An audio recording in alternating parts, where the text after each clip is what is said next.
Hi mga ka-flyers! Kumusta kayo? Maganda pag-uusapan natin ngayon. Ito ay tungkol sa number one word sa cause of death, ang cancer, yung sakit. So, ano ang alam mo tungkol sa sakit na cancer?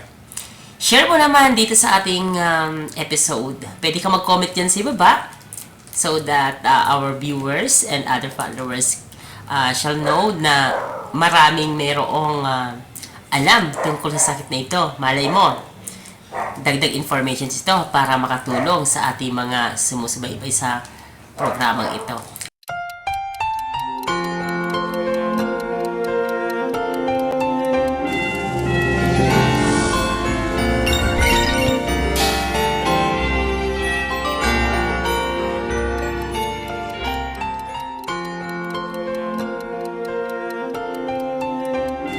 Wow!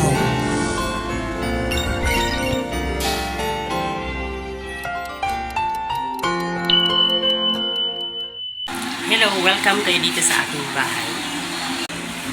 Simple lamang ito pero pwede na tayo magkwentuhan dito. So, dito ko kayo dadalhin, dito tayo mag-uusap sa aking munting tahanan. Tara, magkwentuhan tayo. Oo nga pala, ako ay nanonood ngayon ng pelikula sa YouTube. And then, habang nanonood, nagluluto na rin ng ulam. So, ang aking ulam na lulutuin ngayon ay sitaw na niluto sa oyster sauce.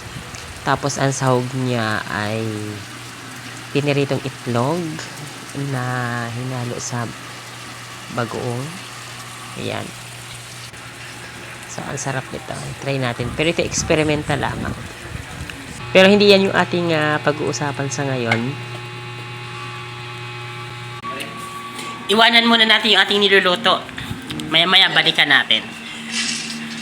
Tayo po muna ay manunood ng palabas. Oo nga pala, kapag ako ay nandito sa aking bahay, ayun, basically ang aking ginagawa ay nanonood ng palabas. Pero most of the time, syempre nagre-research tayo ng mga bagay-bagay na pwede nating i-share sa inyo sa ating channel. Ano po, so gaya ng pag-uusapan natin ngayon, ang number one na sakit sa mundo na kung saan cause of death, ang cancer. So ang cancer ay hindi na mamalayan ng isang taong meron na parang siyang cancer. And most of the time, ito po ay sanhi pa rin ng ating lifestyle. Oo nga pala, kain na tayo. Nagtanghalian na ako sapagkat luto na ang ating nilutong ulam. So, tinitikman na natin yung niluto natin. And sa tingin ko naman, masarap ito. Para sa akin, ako nagluto eh. Pero try nyo rin. Ang sarap talaga. Wow! So, parelax muna tayo. Kain tayo ng konti para may energy tayo later on sa ating discussion. So, wag nyong bibitawan ang ating video sapagkat sa dulo nito, mahalaga yung ating topic. And alam ko na dapat i-share nyo rin ito sa iba. So, stay tuned and thank you so much for watching. Huwag kalimutan mag-subscribe nga pala kung di ka pa nakasubscribe sa ating channel. Actually, ang sarap. Kung nandito ka lang, kung bisita lang kita ngayon, nako, sigurado ako, mag-uuwi ka ng ating nilutong ulam. Ang sarap talaga niyan. Try nyo kaya dyan sa inyo na magluto ng ganito. Sarap ng ulam. Sitaw na niluto sa oyster sauce. Tapos ang sahog niya ay itlog na pinirito with bagoong. Ang sarap. Sarap.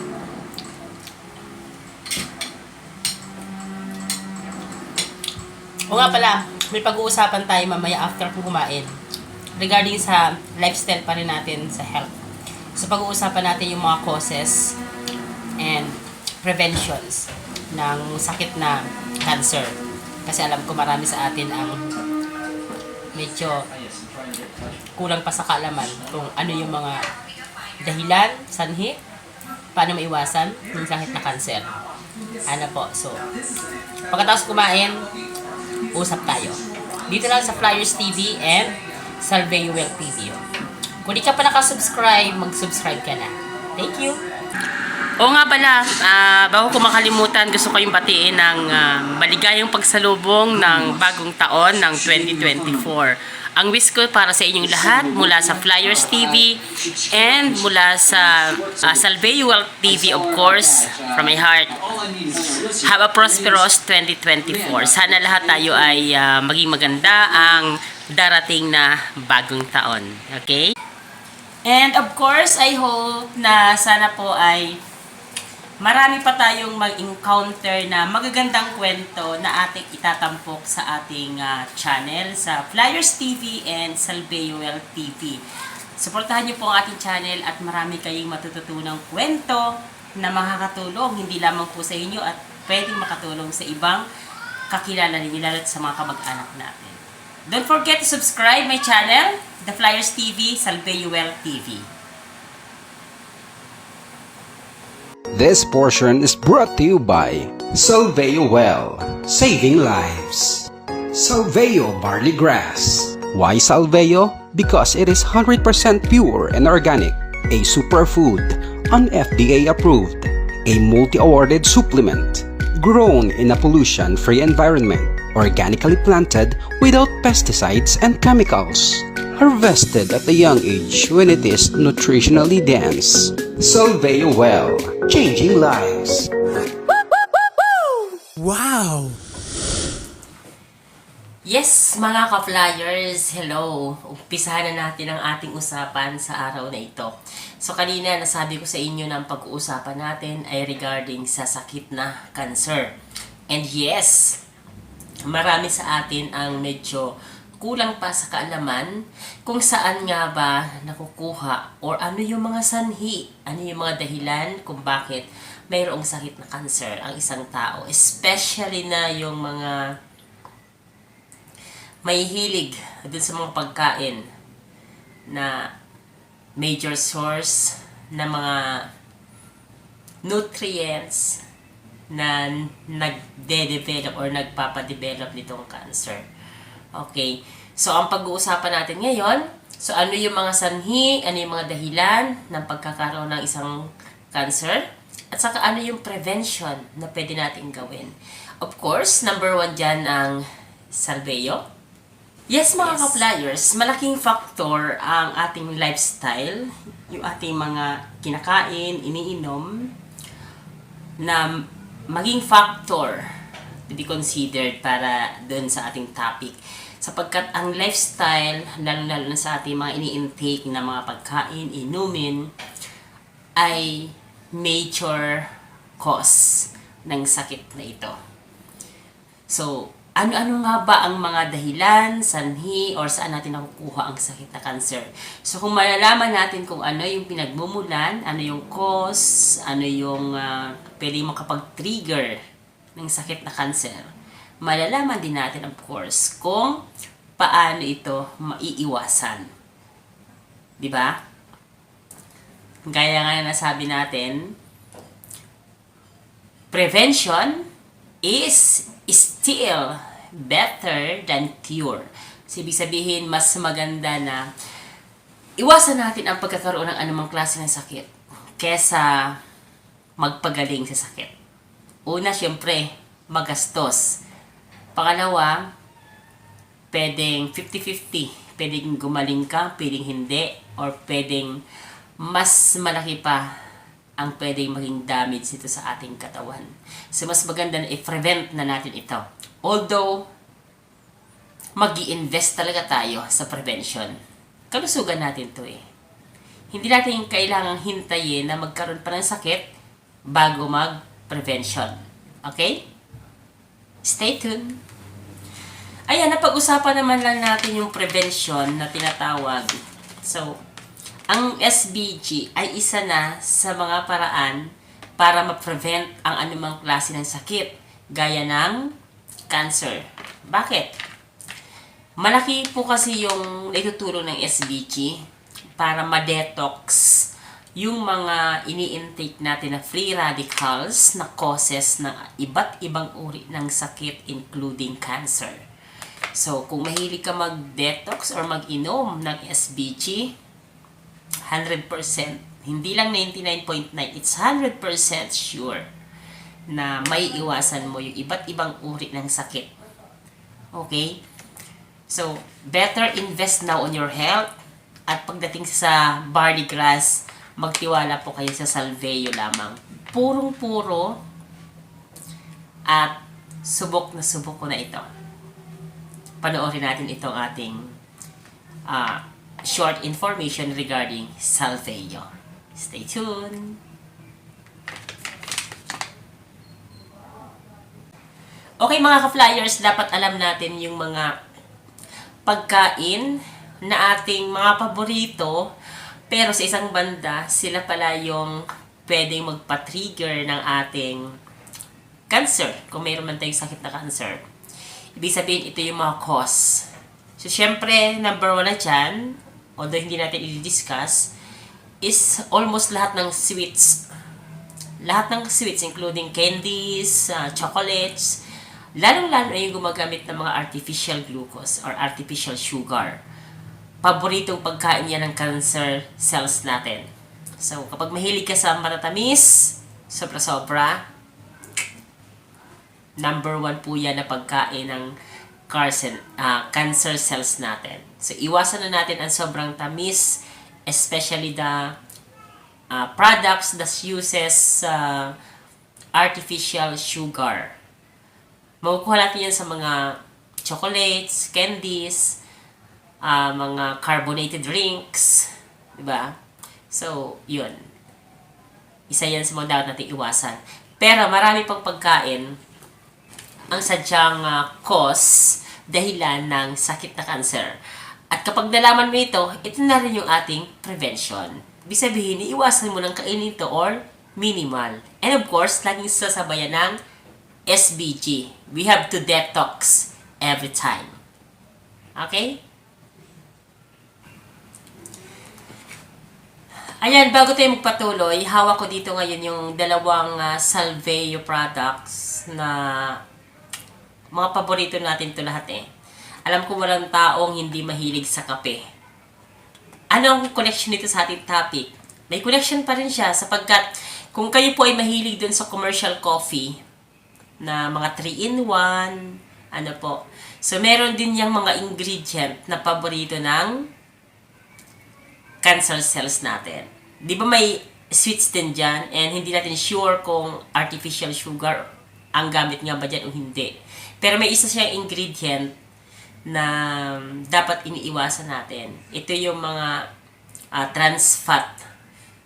Di ba? Trans fat, isipin mo, fat siya, mga taba, pero nagiging powder, hinahalo doon sa ating mga kape.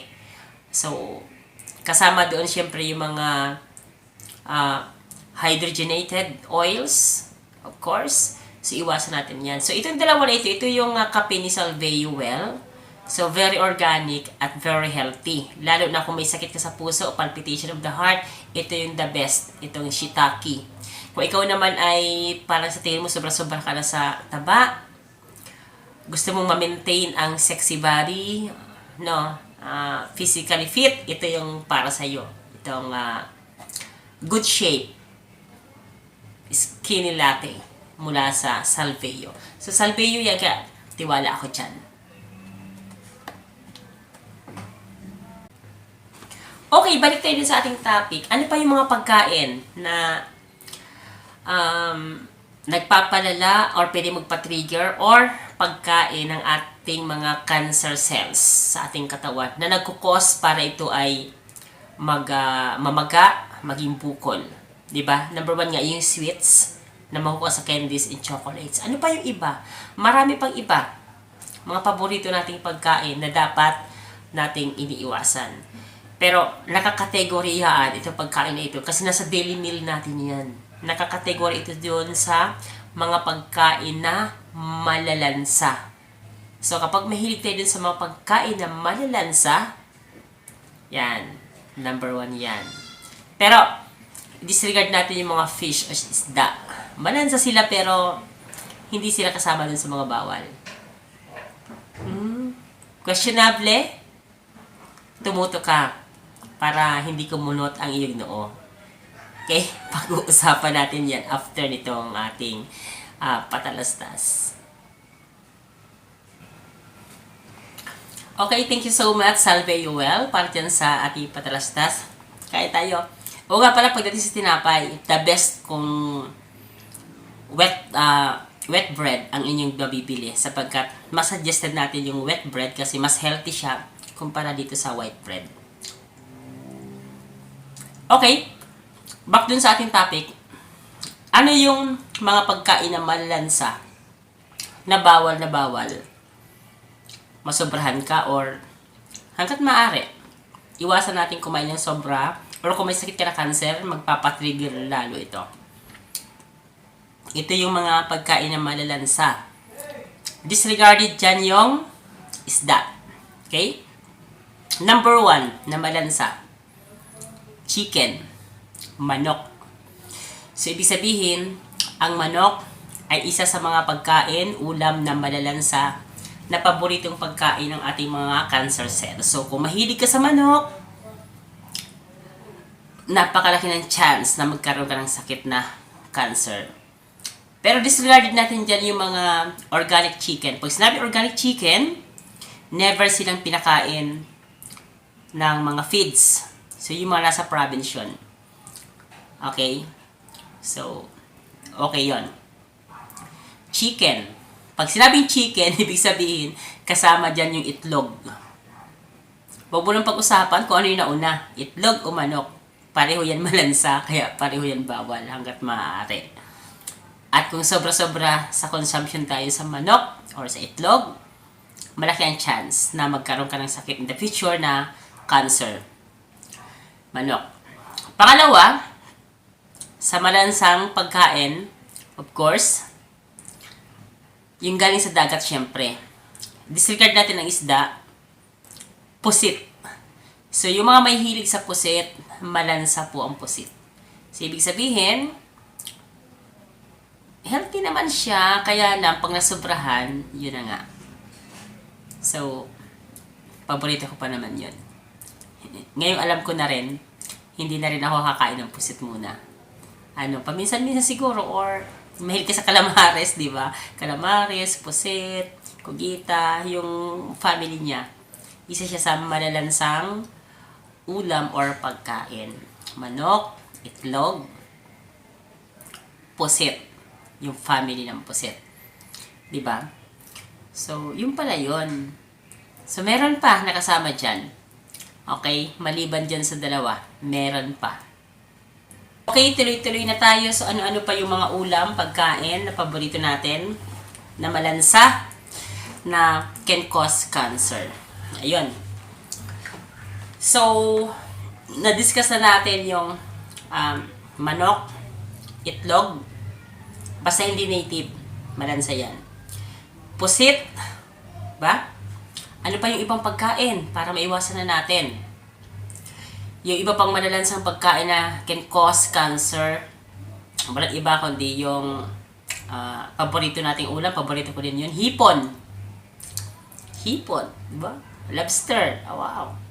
Crabs, mga talangka, ayan, mga alimango, ayan. So, di ba sasarap? Seafoods, yung pala, malansa, bawal. Cancerous, my God. Pampalasa, patis. Wow, masarap yung patis, pampalasa. Pampataas ng panlasa natin. Yung patis, malansa siya, bawal din. And of course, bagoong. Yung mga mahilig sa bagoong, paborito ko din yun. So, yung mga pagkain at ulam na yun, pag tayo po ay mahilig sa mga yun, 100% it can accumulate in our body and it will turn into a deadly illness called cancer. So, kung gusto mo makaiwas sa sakit na cancer, iwasan ang pagkain sa mga ito or minimal. Hindi kasi natin maiwasan eh. Pero wag naman sana sobra. Ngayon, dahil hindi nga siya naiwasan, minsan nawawala sa isipan natin na ito ay malansa, ito ay bawal, ito ay nakakasama. So, it freely intake in our body. Ibig sabihin, yung free radicals, kaya siya free radicals kasi ayaw mo man, pero kusang na ipapasok natin sa loob kasi hindi mo namamalayan na naipapasok natin. That's why napakahalaga ng papel ng Salveo barley grass. Pagdating sa barley grass, Salveo lang ang dapat pagkatiwalaan natin. Bakit? Puro siya, walang halo. Tested ko na yan at madami ng kwentong nagpapatunay na very effective ang Salveo barley grass. Napakamahal daw, meron namang mura. Ba't ka magtitiwala sa mura? Ito baga ay planted doon sa hindi polluted area. Mahalaga din kasi yon na cost. So mahal siya kasi galing yan sa Australia. Very remote area at very young na i-harvest siya. Saka subok na subok na. So iwasan ang cancer.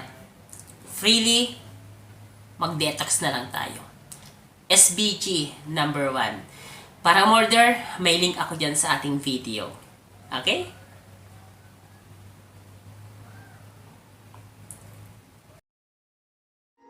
This portion is brought to you by Salveo Well, saving lives.